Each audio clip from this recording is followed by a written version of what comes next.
Shalom Bapak Ibu yang dikasihi Tuhan. Shalom.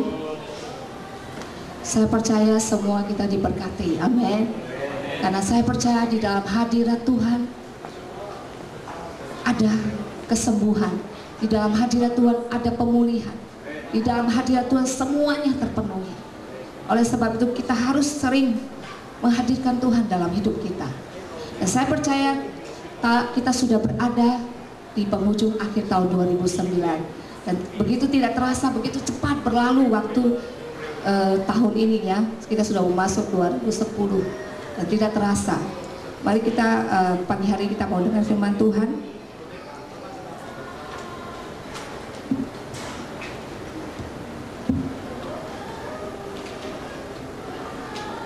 Saya percaya setiap kita merasakan berkat Tuhan selama tahun 2009. Amin. Bahkan kita mengalami mujizat demi mujizat seperti yang telah dituliskan dalam visi gereja kita, The Creative Healing and Miracle Year of the Lord. Saya percaya setiap kita mengalaminya, dan saya melihat juga beberapa di antara kita mengalami yang namanya mujizat yang kreatif. Sesuatu yang mustahil Tuhan kerjakan dalam hidup kita. Amin. Berapa banyak di antara kita yang mengalaminya? Lambaikan tangan saudara. Amin. Puji Tuhan, tepuk tangan bagi Tuhan Yesus. Haleluya. Nah, sejak tanggal 18 September yang lalu tahun 2009 ini, pukul 6 sore, kalender Yahudi berubah dari tahun 5769 berubah menjadi 5770, yang kita disebutkan sebagai tahun Ayin. Ya, tahun Ayin. Huruf Ayin ini dalam bahasa Ibrani ini digambarkan berbicara tentang mata. Kalau Bapak Ibu Saudara bisa search di internet, hurufnya itu berbicara tentang sepasang mata. Dan secara profetik para nabi-nabi Tuhan mendapatkan bahwa huruf Ayin ini berbicara tentang mata Tuhan dan mata kita. Ya, karena hurufnya itu seperti mata. Nah, orang Israel menganggap bahwa tahun ini adalah tahun yang paling sakral. Jadi orang Israel itu tahunnya itu tidak sama dengan seperti kita ini ya. Mereka punya tahunnya mereka sendiri. Dan tahun yang mulai dari 18 September tadi itu disebut tahun Ayin. Tahun Ayin ini menurut mereka sangat sakral. Kenapa? Karena di tahun inilah mata Tuhan tertuju kepada umatnya. Dikatakan tadi mata Tuhan, tahun Ayin itu berarti mata Tuhan dan mata kita. Tapi di dalam tahun Ayin ini Tuhan juga berkata bahwa mata Tuhan tertuju kepada umatnya yang sungguh-sungguh mengasihi dan yang percaya kepadanya. Kata Ayin itu berarti melihat, memandang, dan mengalami. Ayin juga digambarkan sebagai mata Tuhan yang terbuka senantiasa. Jadi mata Tuhan senantiasa terbuka dan tidak terbatas menuntun setiap umatnya. Jadi boleh disimpulkan bahwa secara profetik tahun Ayin adalah tahun di mana mata Tuhan menuntun setiap umatnya. Mari kita sama-sama buka di dalam Mazmur pasal 32 ayat 8.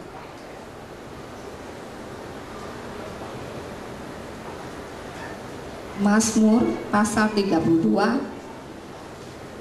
ayat 8.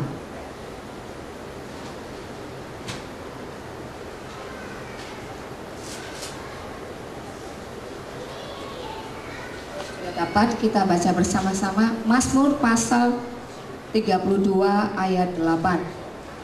1, 2, 3. Aku hendak mengajar dan menunjukkan kepadamu jalan yang harus kau tempuh. Aku hendak memberi nasihat, mataku tertuju padamu.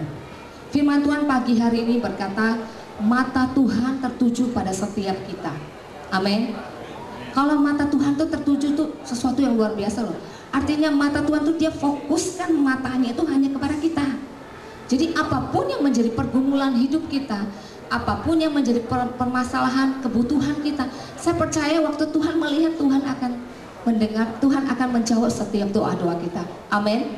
Jadi di tahun ini apapun yang saudara doakan, saudara rindukan, saudara gumulkan, saya percaya waktu mata Tuhan tertuju, Dia akan mendengar setiap doa-doa kita. Amin. Nah, kepada siapa sih mata Tuhan itu tertuju? Coba kita buka di dalam Mazmur 34 ayat 16.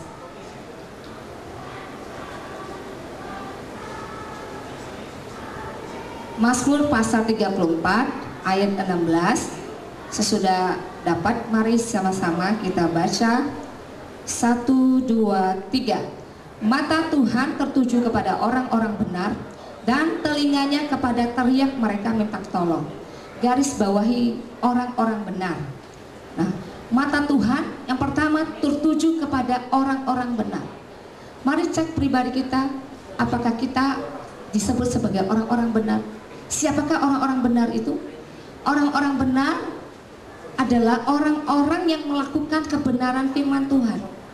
Orang-orang yang hidup berdasarkan kebenaran firman Tuhan, bukan berdasarkan prinsip dunia, bukan berdasarkan prinsip kata orang, tapi mereka adalah orang-orang yang hidup berdasarkan apa yang dikatakan Tuhan dalam Alkitab.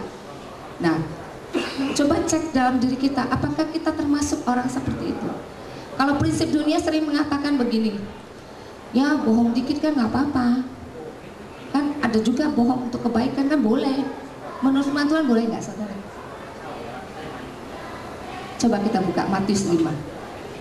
Matius 5. Matius 5 ayat 37. Kita buka ya. Saya akan bacakan. Matius 5 ayat 37 dikatakan, jika ya, hendaklah kamu katakan ya. Jika tidak, hendaklah kamu katakan tidak. Apa yang lebih daripada itu berasal dari si jahat. Jadi gak ada namanya bohong putih, gak ada namanya bohong hitam. Kalau yang namanya bohong, ya bohong. Ya, maka saya temukan banyak, bukan cuma di orang dunia, bahkan orang-orang yang percaya juga ada yang seperti itu. Kan gak apa-apa dong, bohong untuk kebaikan. Kan gak apa-apa. Tapi firman Tuhan berkata, jikalau itu ya katakan ya, jikalau tidak katakan tidak. Selebihnya itu berasal dari iblis. Jadi mari kita, kalau kita mau mata Tuhan itu tertuju pada setiap kita, pagi hari ini Tuhan mau kita menjadi orang-orang yang benar. Katakan amin. Orang-orang yang hidup berdasarkan kebenaran firman Tuhan. Jangan melakukan kebenaran firman Tuhan hanya sebagian, tapi lakukan seluruhnya. Itu baru yang namanya disebut dengan orang-orang benar. Karena di dalam Yakobus juga dikatakan, kalau orang-orang benar berdoa, maka besar kuasanya. Amin. Dalam Yakobus 5 dikatakan, kalau kita disebut dengan orang benar, waktu kita berdoa, doa kita itu bukan doa yang tidak dijawab, tapi doa yang penuh kuasa. Apapun yang kita doakan akan didengar. Begitu juga tadi kita baca dalam Mazmur, waktu mata Tuhan tertuju kepada orang-orang benar, maka telinganya akan mendengar setiap teriak minta tolong kita. Jadi waktu kita menjadi orang-orang yang benar, apapun yang kita doakan hari-hari ini, Tuhan akan mendengar. Amin.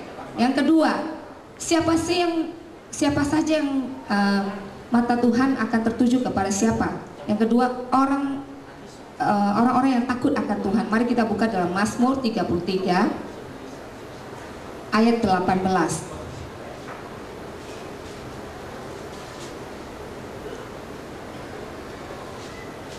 Mazmur pasal 33 ayat 18.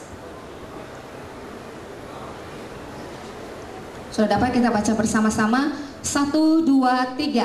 Sesungguhnya mata Tuhan tertuju kepada mereka yang takut akan Dia, kepada mereka yang berharap akan kasih setianya.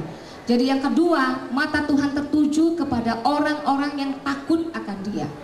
Takut di sini bukan takut yang gimana ya, tapi takut yang mengandung respek, hormat. Ya. Takut yang mengandung respek, hormat. Kita menghormati Tuhan. Jadi saya bisa terjemahkan begini, mata Tuhan tertuju kepada orang-orang yang menghormati Dia. Kita menyembah raja di atas segala raja. Amin. Jadi kita harus menghormati Dia. Sedangkan di Thailand aja kita lihat kalau mereka menyembah raja begitu luar biasa. Saya kadang-kadang kagum kalau lihat TV itu, kok bisa ya mereka sujud sampai di bawah, sampai itu kepalanya nunduk, tersungkur. Itu raja dunia. Bagaimana waktu kita menyembah raja di atas segala raja? Bagaimana respon kita? Apakah hanya biasa-biasa? Apakah hanya cuek-cuek?